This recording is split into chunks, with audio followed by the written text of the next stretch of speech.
Hello everyone!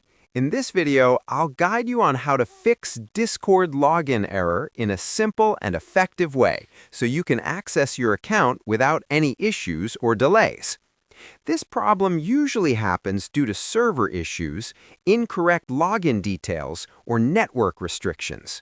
First, make sure you're entering the correct email and password. If you're unsure, reset your password and try logging in again. Next, check if Discord servers are down by searching online. If the servers are having issues, you just need to wait until they're back to normal. After that, switch your internet connection. Try using mobile data instead of Wi-Fi or vice versa, as network issues can block login attempts.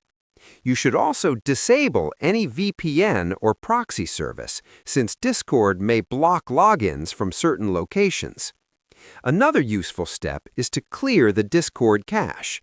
Press Windows plus R, type %appdata%, open the Discord folder, and delete cache, code cache, and GPU cache folders.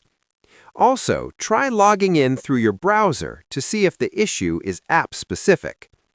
Finally, update or reinstall Discord to the latest version. After following these steps, you should be able to log in successfully without errors. Subscribe the channel for more videos.